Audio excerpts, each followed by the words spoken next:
In this edition of Careers That Matter, I'm joined by Klaus Kleinfeld, the author of Leading to Thrive and former CEO of Siemens and Alcoa. Plus, he is an independent business person with a variety of different businesses. He's here to talk to us about his job and his career path. Mr. Kleinfeld, welcome. Stuart, my pleasure to be with you. You've got a very busy life as far as your work is concerned. What does an average day look like for you? Or is there such a thing as an average day? That would be my answer. There is no average day. There was, by the way, also no average day during my corporate career, and that is wonderful. I have to say, if it had been repetitive, I probably wouldn't have liked it as much. How important to you is in your busy life is sleep and your well-being, your health? Well, I have to admit, I am a sinner, when it comes to sleep. So during my time as a CEO, I would probably not have more than 4.5 to 5 hours of sleep. And now I might belong into this category that doesn't need that much sleep, but I also might just fake it, But nevertheless, I somehow got through with it. But I also have a relatively rigorous workout practice early in the morning. So no matter where I am, I work out in the morning, have my workout routines, So and I learned about sleep really just in the last, I would say, 5-6 years, and have been doing much better and like it, to be honest. Yeah. Well, then there's your diet and health. How important is that to ensure that you are at your optimum to be able to do the multiple jobs that you have? All very important, and on the diet side, I think most people would also say I'm not the best example. I have had phases in life where I lived very healthy, and I know what would be the right thing to do, but I also have to say that at times, I do not follow the guidebook, So that's why in the end you have to have a mix that somehow works out, But I would not say that I am the model for doing it all in the right and best way.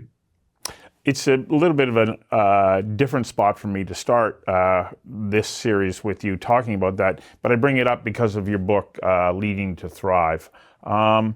Let's actually go back and talk about your career.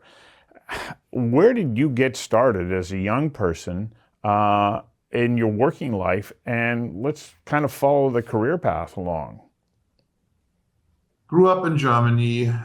Parents were refugees from East Germany. Father died when I was very young, and we were really the only ones in the West. The rest of the family was all in the East, and that was separated. So thrown into what one would call business at a young age. My first paying job I got when I was 12. I used to probably look a little older, so they gave it to me, filling the racks in the supermarket, and then I upgraded myself, doing tutoring work, and math and other things, and did all kinds of jobs, So then studied already during university. I did a lot of software programming, and work in some institutes there, So that was well paying. I thought I'd do an academic career because I was attracted by the interesting topics, and met a professor who told he has a consulting company. Had no idea what consulting is. That got me into consulting. Then I thought consulting, it's great to tell people what they should be doing, but they are not doing it, So I want to be on the other side. So I went into the pharmaceutical industry, moved to Switzerland, became a product manager there for some of the pharmaceutical categories. Before Siemens was a client of mine, Siemens then recruited me. That started a 20-year career at Siemens. Did a lot of different businesses there, many of them that were not in the best shape, So in the end, ran Siemens overall, then decided I want to go back to the US, and became the CEO of Alcoa, and did this for almost 10 years, split the company into Alcoa and Arconic. And then I started the life that you just described with multiple different things. What do you think has been essential in your career that allowed you to continue to change and grow to meet challenges at different levels within the organization and with different responsibilities? Well, one thing is I have a very strong love for people, to be honest. I just like to get to know people. I see something magical in almost everyone. I learn. I also like to learn, learn from people, but learn in general. I'm a hard worker, but I don't see work as a pain in most cases. There are moments when you say when it goes to your nerves, but my general principle in life has always been I have to love it, to change it if I don't love it, and if I come to the conclusion I can't change it, I leave it.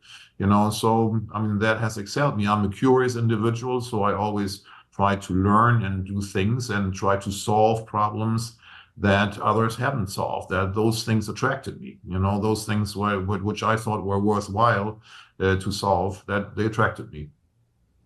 You talked about you like other people. How important is the ability to build relationships? Super important.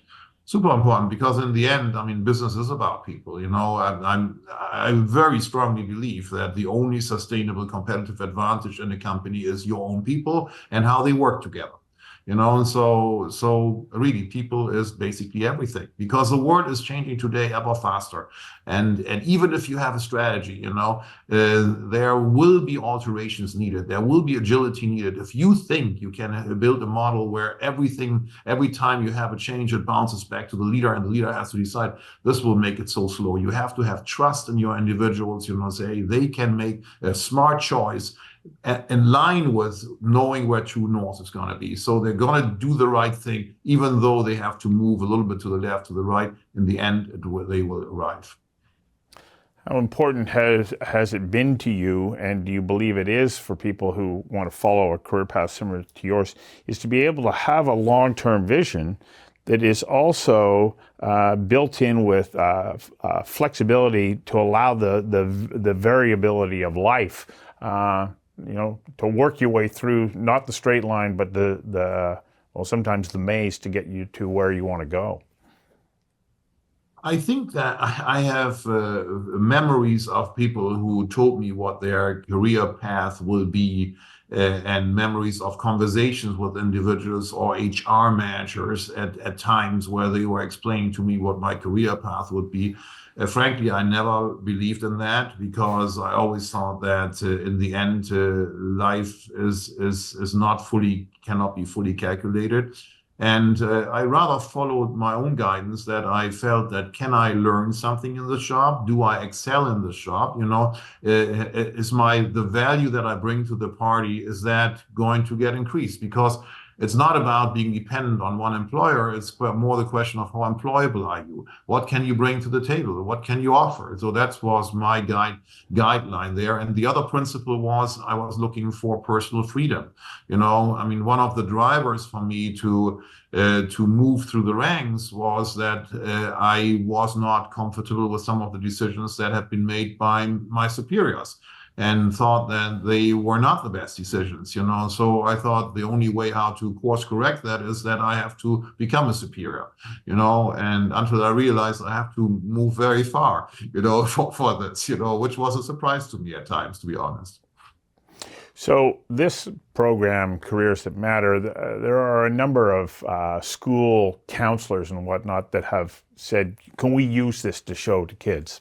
Sure. If you were talking to a young person, maybe late teens, and they're thinking, okay, what am I going to do post-secondary education? What would you say would be a characteristic that you think is important as they move forward in their careers, if they have their sights set on the kind of career path that you've followed? Well, first think of what you are good at. What are you good at? I mean, there's this great diagram. What are you good at? What do you like? What is good for society and what is getting paid for? Those are four kind of filters that I would basically use. And look at, is there an overlap? And very often you find the overlap. Don't necessarily look so much into the long-term future, because what my experience has been, if you are good at something, and good doesn't just mean you're average. I mean, the average is not sufficient. I mean, you have to think about where can you basically make it into the top 2%, 1% is better, but where are you going to be very, very good at? And what do you like, so that you have an inner drive to get better, that it doesn't feel like a drag, so that goes a long way. And then you also have to have agility. I mean, don't expect, certainly today, that you will do the same thing that you start out with in your career in 5 to 10 years. You will adopt, you will learn on the way. And last thing is, don't fall into the fear trap. Very often, I mean, there are fears that you have, that some people around you put into you. And fear, the best definition of fear is fear stands for false expectation appearing real. I'm not saying you shouldn't assess the risk of a certain situation, but assess it in such a way that you filter out what is real in this worry that you have, and what is an exaggeration and very unlikely to happen, and you can course correct way before it happens. And I would end by adding a note of, and find joy in life. 100%. I absolutely 100%. Yeah. That's what I meant. I mean, you have to enjoy it, and then you're going to be good at it, because that's the inner drive, that gets you to the top 1%. If people see, Right. You're obsessed with what you do it because you enjoy it. That's the ideal thing to do.